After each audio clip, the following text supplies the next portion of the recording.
The morning came gray and cold, the kind of chill that seeps into the bones and stays there. Grace Ellison woke to the sound of rainwater dripping through the roof of the old church basement she sometimes slept in. The scent of damp stone and candle wax filled the air. She sat up, wrapping her thin coat tighter around herself. Beside her, the stray dog she'd saved, whom she now called Buddy, lifted his head, tail thumping weakly. Grace, softly, morning, boy. We made it through another night. She smiled, though her lips trembled. The church volunteers would arrive soon to prepare the breakfast line. Grace had learned to leave early, not out of pride, but because she couldn't bear to be handed food meant for those even hungrier than she was. Scene 1: Bread and Mercy. Outside, the rain had turned to a drizzle. The sky was bruised with clouds, and the streets glistened. Grace walked to a small cafe's dumpster, where she sometimes found yesterday's bread. She wasn't ashamed anymore. Hunger had a way of teaching humility.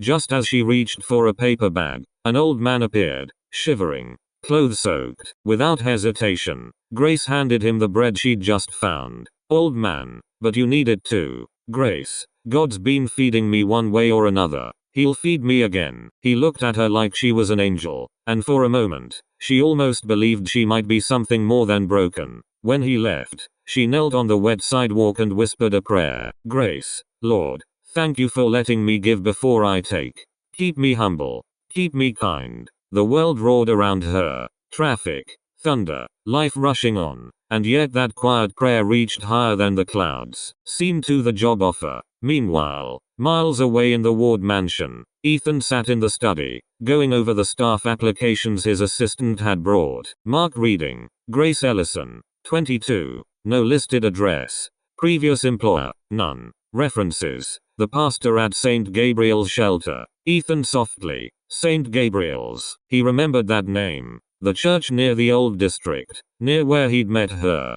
Mark. Sir. She's a charity case. No experience. No credentials. The head of staff won't approve. Ethan. Tell Mrs. Whitfield she'll report directly to me. Mark hesitating. May I ask why, sir? Ethan. Because I want to see what happens when someone who has nothing is given something real. Mark didn't argue further. He'd seen that look before. The one Ethan got when he'd already made up his mind. Scene 3: The call. Grace was sitting under a small awning outside the church when Pastor Reynolds stepped out, umbrella in hand. Pastor, Grace, there's someone on the phone asking about you. Says his name is Mark, from Ward Enterprises. Grace, confused. Ward Enterprises? That can't be right. Inside, she took the call, holding the old corded phone like it might bite. Mark on phone. Miss Ellison, my name's Mark.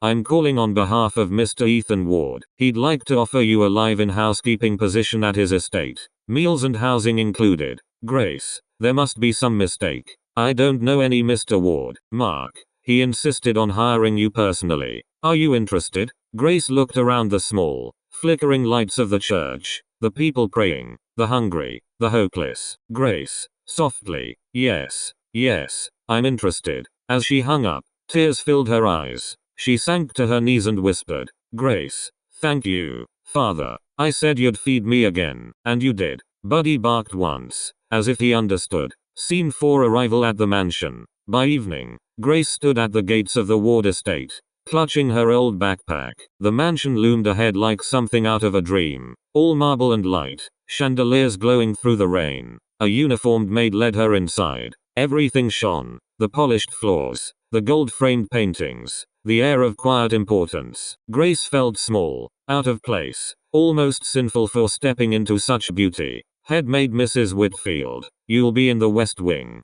Mr. Ward prefers privacy, so avoid unnecessary conversation unless spoken to. Understood? Grace. Yes, ma'am. She nodded humbly and followed the woman up a winding staircase. Her footsteps echoed. A poor girl in a palace. As she entered her small room overlooking the gardens, Grace noticed a folded note on the dresser. It read, Welcome, Grace, E.W. No title, no M.R. Ward, just initials. She smiled, feeling something stir inside her, a spark of warmth she hadn't known in years. She placed her hands together, closed her eyes, and whispered, Grace, whoever you are, thank you. Outside, thunder rumbled again, The same storm that had started everything. And somewhere in another part of the mansion, Ethan stood by his window, watching the rain, wondering if God had just answered his prayer. 2. Closing scene. The first glimpse. As night deepened, Grace walked through the grand hall to fetch linens. She paused by the piano room, and saw a figure sitting in the dark. A man, still, silent, his eyes distant. She almost called out, but something in her heart told her not to. She turned and quietly left, unaware that the man in the shadows was Ethan Ward himself, watching her with a heart already beginning to break open. The storm outside grew stronger, but in both of them, a quiet light had begun to flicker.